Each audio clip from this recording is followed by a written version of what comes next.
네, 이번 시간에는 펀드 매니저 업무의 장단점에 대해서 여쭤보도록 하겠습니다. 자, 진로별이나 혹은 회사별 장단점 같은 건 어떻습니까? 매니저들의 과거 이력을 보면 과거에는 회계법인, 네네. CRC, 벤처캐피탈, 외국계 출신, MBA, 전략 컨설팅 펌 출신 등 배경이 다양합니다. 아까 말씀하셨던 CRC는 어떤 거죠? 기업 구조조정 조합입니다. 기업 구조조정. 예전에 NPL 펀드 같은 걸 주로 다루거나 네네. 회사 회생 같은 업무를 주로 해서 수익을 올렸던 그런 조합입니다. 네. 최근에는 기업 전략 기획 분야 출신도 많이 영입되는 편이고요. 네네. 그만큼 펀드 운용과 투자 물건 선정에 있어서 다양한 분야의 전문가들이 필요하기 때문일 것입니다. 여러 분야에서 전문가들이 필요해지고 있다는 거죠. 그러니까 네네. 투자 상대를 고르고 뭐 이런 점에서요. 네네, 그렇습니다. 자, 그럼 PEF 그 사모펀드의 매니저로서 이 직업으로서의 장단점은 어떨까요?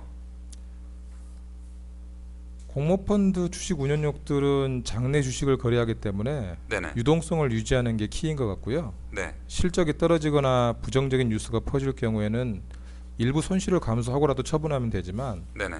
PE 매니저들은 대부분 비상장 주식을 거래하는 경우가 많기 때문에 몇 년간 보유하고 가야 한다는 점이 가장 크다고 하겠습니다. 몇 년간요? 네. 네. 부동산은 실물이 있다는 게 가장 큰 차이겠죠. 주식은 회사의 가치가 제로가 되면 종이 조각이 되지만 네네. 부동산은 실물 부동산이나 건물이 남지 않습니까? 그렇죠. 부동산은 기존 존재하는 건물과 신규 프로젝트의 차이가 큰 것 같고요. 음, 새로 건물을 세우기 위해서는 부지 선정, 인허가, 자금 조달, 즉 프로젝트 파이낸싱 등에서 불확실성이 높고 리스크가 크지만 성공하면 수익도 그만큼 크고요. 수익 측면에서는 주식과 부동산 운용은 어떻습니까? 어느 쪽이 더 수익이 많이 나는 편입니까? 주식은 역시 좀 하이 리스크 하이 리턴이라고 그럴까요? 네네. 또는 그 투자 구조를 짝에 따라서 뭐 중간 정도의 리스크, 중간 정도의 수익을 추구하는 경우도 있지만 네네. 부동산 쪽은 아무래도 이게 실물이 있고 네네. 그래서 아마 리스크 측면에서는 로 리스크 좀 미디엄 리턴을 추구하는 그런 것 같습니다. 자, 그럼 그 성공적인 펀드 매니저로 커나가기 위한 선배님으로서의 조언 한 말씀 부탁드리겠습니다.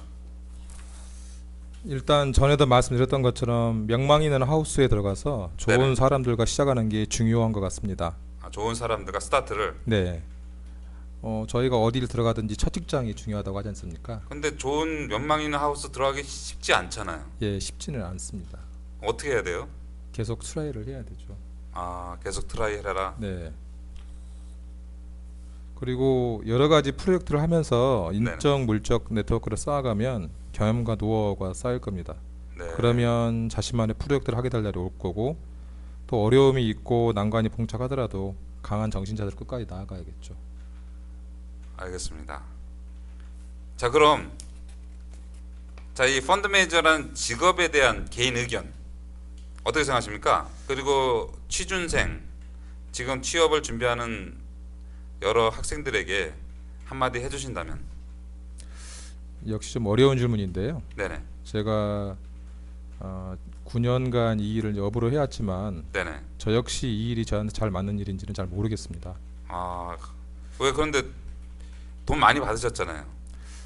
근데 직장 생활을 해오면서 네네. 아쉽고 부족한 면을 많이 느꼈거든요. 아, 외국어를 좀 더 잘한다든지 네네. 외국계에 비해서 몇 년 더 근무했다면 네네. 더 많고 좋은 네트워크를 갖게 돼서 물건 소싱하는 거라든지 네네. 이런 면에서 더 낫지 않았을까 하는 아쉬움 같은 것들이죠. 아쉬움. 취업을 준비하는 분들을 위한 자료관이 한 말씀 드리자면 흔히들 프라이빗 에퀴티를 자본주의의 꽃이라고들 하죠. 프라이빗 에쿼티를. 그건 아마도 규모가 크고 여러 가지 최신 금융기법들이 동원되고 네네. 또 각종 인수합병이나 큰 규모의 거래에는 꼽기는 플라이에서인지도 모르겠습니다. 요즘도 그렇지 않나요? 요즘 최근 들어서 더 그런 경향이 강해지고 있고요. 네네. 이제는 전설이 되는 KKR이나 블랙스톤의 히스토리를 보면 수많은 딜들을 하면서 그들도 성공과 실패를 겪었고 네네. 하지만 이제는 수백조 규모의 그룹이 되지 않았습니까? 자, 여기서 KKR하고 블랙스톤이라고 말씀하셨는데 잠깐 더 자세히 설명 좀 부탁드리겠습니다. 이분들이 이 프라이빗 시장을 처음으로 개척한 분들입니다. 한국 분들인가요? 미국 분들입니다. 미국 분들. 예, 미국 회사입니다. 네네. 그 뒤로 이제 UBS나 뭐 그런 회사들이 네네. 이제 한국에 들어와서 예전에 IMF라든지 2000년대 초에 많은 투자들을 했었죠. 네. 그들의 성공 스토리도 들여다보면 결국 사람 이야기입니다. 좋은 사람들과 만나서 인연이 되고 또 딜들이 만들어지고 생깁니다.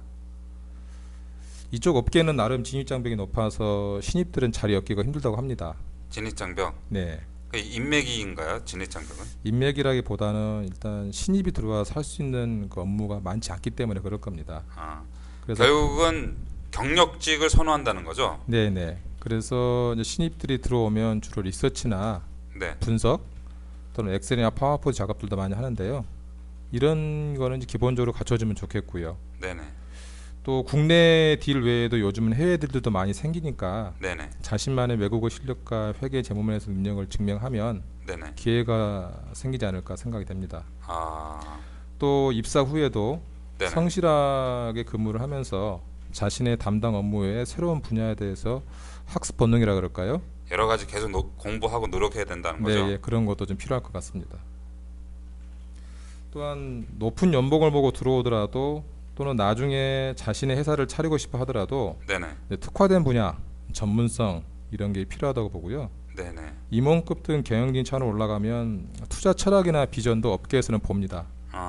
자신만의 투자 철학 처음부터 만들기 쉽지 않겠지만 그러겠죠. 계속 생각하고 고민하면서 단순히 큰 자금을 만진다는 거에 그치지 않고 더 나은 사회와 세상에 대한 기여를 하고 싶다는 그런 미래의 투자자분들이 많이 나왔으면 하는 바람입니다. 빌 게이츠도 세상에서 돈을 많이 번 축이 들지만 네네. 그보다 더 유명한 거는 빌 앤 멀린다 재단 같은 이런 재단을 통해서 세상이 기부와 긍정적 영향을 주는 것이 아닐까요? 그래서 사람들에게 더 나은 세상을 만들 수 있다는 희망을 주기 때문이 아닐까라고 생각합니다. 그렇군요. 결국 계속적인 공부를 해야 된다는 말씀이시네요. 결론은. 네, 학교에서 또는 몇 군데 직장에서 배우는 지식이나 경험은 한정적이고 네네. 새로운 프로젝트는 항상 새로운 환경에서 벌어지고 새로운 사람들과 만나기 때문에 네네. 그런 환경 또는 자세를 가지고 노력해야지 않나 또 공부해야지 않나 싶습니다. 알겠습니다. 자, 오랜 시간 인터뷰 감사드립니다. 네, 이야기 주셔서 감사합니다. 네, 다음에 또 시간 되시면 다시 한번 인터뷰 부탁드리겠습니다. 네, 노력하겠습니다. 네, 감사합니다. 감사합니다.